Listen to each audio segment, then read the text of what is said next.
আসসালামু আলাইকুম রহমতুল্লাহি ওয়া বারাকাতুহু। সম্মানিত দর্শক, আওয়ামী লীগ আসলে কি করতে চাচ্ছে? তাদের উদ্দেশ্য কি? এই পুরো বিষয়গুলো নিয়ে আমাদের বাংলাদেশে, ভারতে এবং রাজনীতি যারা সংশ্লিষ্ট মোটামুটি সবাই কনফিউজড। বিশ্ব যে মিডিয়াগুলো রয়েছে সেই মিডিয়াগুলোও কনফিউজড। নরমালি বাংলাদেশ থেকে ইতিপূর্বে যারা গিয়েছেন দেশের বাইরে ক্ষমতাচ্যুত হয়ে, তারা কেউ কিন্তু বাংলাদেশে ফেরত আসতে চায়নি। বিভিন্ন রকম গালাগালি করা হয়েছে, ধরে আনবো, মেরে ফেলবো, কেটে ফেলবো। কিন্তু কেউ বলেনি যে আমি আসতেছি, we are coming in person. এটা সেই বঙ্গবন্ধুর জামানাতে যারা গেছেন তারা থেকে শুরু করে আজ অবধি কেউ আসতে চায়নি। কিন্তু একমাত্র শেখ হাসিনা এবং আওয়ামী লীগের লোকজন প্রতিদিন তারা বলছে, আজ আসবো, কাল আসবো, আসছি। ফাঁসির মঞ্চ রেডি করো, অর্থাৎ আপনি ভয় দেখাচ্ছেন তোমাকে আসলে গ্রেপ্তার করবো, তোমাকে আসলে ফাঁসিতে চড়াবো, তোমাকে জেলখানায় ভরবো, তোমাকে আসলে গণপিটুনি দিয়ে মেরে ফেলবো। তারা বলছে যে হোয়াট এভার মেবি, একেবারে ডেট দিয়ে, টাইম দিয়ে, তারিখ দিয়ে, তারিখটা শুধু বলেনি, মানে ডিসেম্বর মাসে আসছি, অমুক অমুক দিকে আসছি, আমরা সবাই মিলে আসছি, প্লেন ভাড়া করে আসবো, সীমান্ত দিয়ে আসবো, উড়ে আসবো, জুড়ে আসবো, নানা রকম কথাবার্তা যেটা বলছে এটা আমাদের দেশে আগে কখনো হয়নি। আমাদের দেশে যারা পালিয়ে গেছে, যাদেরকে দেশ থেকে বহিষ্কার করা হয়েছে, যারা পরাজিত হয়েছে, বিভিন্ন কারণে আমাদের দেশে যেটাকে এক্সাইল বলা হয়, যেটাকে ফ্লিড অ্যাওয়ে বলা হয়, এক্সাইল অ্যান্ড ফ্লিড অ্যাওয়ে। তো এটার তো একটা ইতিহাস আছে। এখানে বাংলাদেশ থেকে বিএনপির জমানাতে আওয়ামী লীগের লোকজন গেছে, আওয়ামী লীগের জমানাতে বিএনপির লোকজন গেছে। যেমন এখন ধরেন শামীম ওসমান। শামীম ওসমান তো আগের জমানাতে ভারতে ছিলেন, বিএনপি জমানাতে। কিন্তু সেখান থেকে তো তিনি জীবনে কোনোদিন হুমকি দেন নাই যে আমি আসছি, I am coming. Sheikh Hasina এখন ভারতে আছেন, তিনি তো এর আগে ভারতে ছিলেন। তো ভারত থেকে তিনি কখনো হুমকি দেননি যে আমি আসছি। বরং বাংলাদেশের সরকার, জিয়াউর রহমান সাহেব, বিরোধী দল, আওয়ামী লীগ, অন্যান্য যারা সবাই তারা একটা রাজনীতির ভারসাম্য তৈরি করার জন্য বলতে গেলে তাকে তোয়াজ করে তদবির করে রাজকীয় সংবর্ধনা দিয়ে তাকে আনা হয়েছে বাংলাদেশে 1981 সনে। এবং শেখ হাসিনা যেদিন 1981 সনে এসেছিলেন, মুষলধারে বৃষ্টি, সেই বৃষ্টির মধ্যে বাংলাদেশে আজ পর্যন্ত কোনো নেতাকে বরণ করার জন্য এয়ারপোর্টে এত লোক আসেনি। ইভেন এখন 18 কোটি মানুষের দেশ, যদি আপনি তারেক রহমান সাহেবের আগমনকে আপনি ধরেন, এই 2025 সনে তার আগমন, তার চাইতেও ওই যে শেখ হাসিনা এসেছিলেন 1981 সনে, ওটার উপস্থিতি, আবেগ, পরিবেশ, পরিস্থিতি অন্যরকম ছিল। শেখ হাসিনার কান্না, দেশে ঢুকে কান্না প্রত্যেকটা মানুষকে আবেগতাড়িত করেছিল। তারেক রহমান সাহেব এসছেন, বাট তার কোনো কান্না, তার কোনো কথা আমাদেরকে অশ্রু সজল করেনি। কিন্তু শেখ হাসিনা যখন 81 সালে এসেছিলেন, আসার পরে তিনি কেঁদেছিলেন এবং তার দেখা দেখি কোটি কোটি মানুষ সারা বাংলাদেশে কেঁদেছিলেন। আচ্ছা বলেন তো, তারেক রহমান সাহেব এই দিন এয়ারপোর্টে আসছেন, বিএনপির লোক বুকে হাত দিয়ে বলেন তো কয়েকজনের চোখ দিয়ে পানি পড়ছে? আল্লাহর রাস্তে বলেন, যদি মিথ্যা কথা বলেন গজব নাজিল হবে। আল্লাহর রাস্তে বলে যে তারেক রহমান সাহেব আসছেন, তার এই কথা শুনে আমি ভেউ ভেউ করে হু হু করে কান্নাকাটি করেছি, তাকে দেখে আবেগে আমার চোখের পানি পড়ে গেছে ইত্যাদি। কিন্তু 81 সনে কিন্তু এই ঘটনাগুলো ঘটেছে। ওইরকম একটা আশার যে আবেগ, অনুভূতি, সেটার বিপরীতেও শেখ হাসিনা কখনো বলেননি যে আমি আসছি। কিন্তু এইবার তিনি ফাঁসিতে লটকাতে চাচ্ছেন, ফাঁসিতে চলতে চাচ্ছেন, জেলখানায় ঢুকতে চাচ্ছেন। আর অতীতে তিনি যেভাবে কলকাতাতে ছিলেন, খুব ন্যূনতম ভাতা কলকাতা মানে ভারত সরকার তাকে দিতেন। তো সেই ভারত সরকার দিতেন এবং সেখানে যেটি আমরা জানি এবং সেটা হলো সেই টাকার একটা অংশ, সামান্য টাকা আবার তিনি দল পরিচালনা করার জন্য আব্দুর রাজ্জাক, তুফাইল আহমেদ এদের হাতে পাঠাতেন।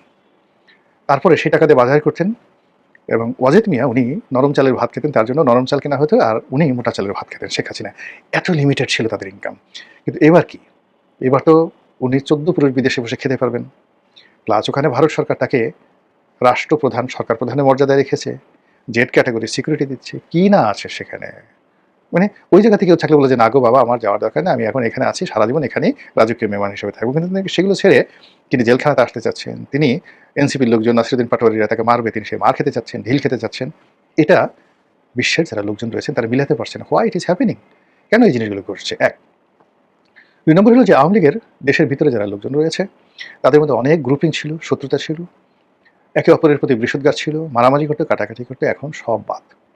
এখন সব কিছু ভুলে আপা কখন আসবে, আওয়ামী লীগ কখন আসবে, দিন কবে আসবে, কবে মিছিল করবো, মিটিং করবো, আবার সুদিন ফিরে আসবে, এরা সবাই ঐক্যবদ্ধ হয়ে গেছে। এটা অতীতকালে আওয়ামী লীগের এটা হয়নি। আওয়ামী লীগ যখন শেখ হাসিনা আসেনি তখন আওয়ামী লীগের মধ্যে যে ইন্টারনাল গ্রুপিং ছিল, ও মাই গড, আনবিলিভেবল গ্রুপিং ছিল। আবার বিএনপি যে কয়বারই ক্ষমতায় এসেছে, 91 থেকে 96, 2001 থেকে 2006, এই সময়টাতে আওয়ামী লীগ রাজপথে ছিল, মামলা মোকদ্দমা, বিপদ আপদ এখনের সে কোনো অংশে কম ছিল না, বরং এখন বিপদ কম। ইউনূসের জমানাতে কম, কিন্তু ১০০০ থেকে ২০০৬ পর্যন্ত, ২০০১ থেকে ২০০৬ পর্যন্ত আওয়ামী লীগের বিপদ বিপত্তি বেশি ছিল। এই বিপদ বিপত্তির মধ্যে লোকজন বদমাশি করেছে। একদিকে তোফায়েল গ্রুপ, অন্যদিকে আমির গ্রুপ, একদিকে আব্দুস সামাদ আজাদ গ্রুপ, অন্যদিকে সুরঞ্জিত সেন গ্রুপ, ঢাকা শহরে একদিকে সেই মোফাজ্জল হোসেন চৌধুরী মায়ার গ্রুপ, অন্যদিকে শাহ আলমের গ্রুপ, আর একদিকে সাইদ খোকনের গ্রুপ কিনা ছিল। সব কিছুর মধ্যে তারা এই গ্রুপিং করছে। আর এখন দেখেন কোনো গ্রুপিং নেই, সবগুলো এক হয়ে গেছে, সবগুলো এক হয়ে গেছে। এগুলো বাংলাদেশে। এখন কলকাতাতে বলেন, দিল্লিতে, আমেরিকাতে, নিউ ইয়র্কে, জ্যাকসন হাইটসে, ওয়াশিংটনে, ফ্লোরিডাতে, তারপর মিশিগানে, লন্ডনে, লিভারপুলে, জার্মানিতে, প্যারিসে আওয়ামী লীগের মধ্যে যে ৩৩টা গ্রুপ বিভিন্ন রকম ছিল, তারা নিজেরা 7 আপের বোতল দিয়ে মারামারি করতো সারা জীবন। এখন গিয়ে দেখেন কোনো মারামারি আসছে নাকি? সবগুলো এক হয়ে গেছে। হাতে কোনো একজন দুইজন মানে যারা এই সোশ্যাল ওয়ার্কার। এখন দেখা যাচ্ছে যে এই কদিন আগে নিজু মজুমদার, অমির রহমান পিয়াল, তাদের মধ্যে একটা বিরোধ তৈরি হলো। কোথা থেকে কি হলো? এখন আর সেই বিরোধ নেই। সেই নিজু মজুমদার যাকে গালাগালি করতো, এখন আবার সে বলছে না অমি ভাই ভালো, পিয়ালও আবার সেভাবে থেমে গেছেন। মানে এই যে একটা দেশের বাইরে ঐক্যবদ্ধ, এটা আওয়ামী লীগের জীবনে কখনো যেন ছিল না। কলকাতাতে সেই কাদের সিদ্দিক সাহেব ছিলেন, হেমায়তুল্লাহ আরঙ্গ ছিলেন। ও মাই গড, তাদের যে বিরোধ, বাংলাদেশে আওয়ামী লীগের মধ্যে Amu group, Tofail group, Surjit Sen group, Abdul Samad Azad গ্রুপের মধ্যে যে দ্বন্দ্ব সংঘাত ছিল, তার চেয়ে ১০০ গুণ দ্বন্দ্ব সংঘাত ছিল এই কলকাতা আওয়ামী লীগের মধ্যে ৭৫ 15 আগস্টের পরে যারা কলকাতাতে ছিলেন। সেই তুলনায় বাংলাদেশে ধরেন থাকা অবস্থায় আওয়ামী লীগের যে সকল নেতাদের মধ্যে প্রচণ্ড বিরোধ ছিল, গ্রুপ ছিল, এদের কারোর মধ্যে এখন গ্রুপ নাই। আগরতলাতে নাই, কলকাতাতে নাই, তারা অনেকটা ভাই ভাইয়ের মতো গলাগলি ধরে, মানে বিপদে পড়লে যেমন দেখা গেল যে বন্যার মধ্যে পড়লে সাপ আর বেজি বা সাপ আর মানুষ একই গাছে বসে থেকে কেউ কাউকে আক্রমণ করে না। এখন কলকাতাতে একই অবস্থা। প্রথমত তারা যখন গেছে একে অপরকে সাহায্য করেছে, সহযোগিতা করেছে, আর এখন তারা দিদা আসছে একটা চাঁদের হাট মিলিয়ে বসেছে, আনন্দ উল্লাস শুরু করেছে। কিভাবে সেপ্টেম্বর মাসে আসবে, নাকি অক্টোবর মাসে আসবে, নাকি ডিসেম্বর মাসে আসবে, এইগুলো নিয়ে প্রতিদিন তারা স্বপ্ন দেখছে, কথাবার্তা বলছে এবং প্ল্যান প্রোগ্রাম কীভাবে যাবে কীভাবে যাবে।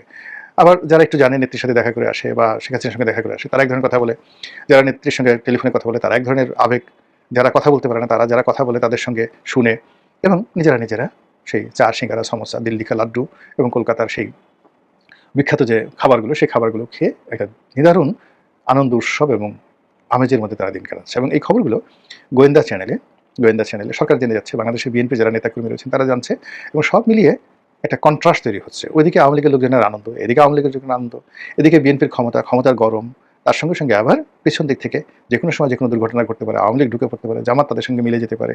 আমেরিকা পাকিস্তানে এখন যেভাবে ইমরান খানকে সাহায্য করছে, সহযোগিতা করছে, ঠিক একইভাবে ভারত যদি এই মুহূর্তে আবার নতুন করে শেখ হাসিনাকে নিয়ে নতুন করে ভাবতে শুরু করে এবং আওয়ামী লীগের উপর যদি ভারত এবং আমেরিকা নতুন করে সমর্থন দেয়, তাহলে কি মহা সর্বনাশ করতে পারে। এই টেনশনে গিয়ে দেখেন যে অনেক ক্ষমতাধর যারা লোকজন রয়েছেন তারা আসলে সুস্থ এবং স্বস্তিতে নাই।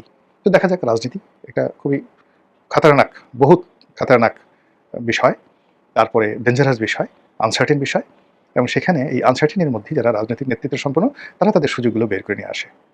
এখন এই পরিস্থিতিতে ক্রিটিক্যাল একটা মোমেন্ট, এই মোমেন্টে কীভাবে কাজে লাগায় বিএনপি আর কীভাবে কাজে লাগায় আওয়ামী লীগ, সেটাই দেখার বিষয়। মহান আল্লাহ আমাদের সবাইকে হেদায়েত দান করুন এবং হেফাজত করুন। আসসালামু আলাইকুম ওয়া রাহমাতুল্লাহি ওয়া বারাকাতুহু।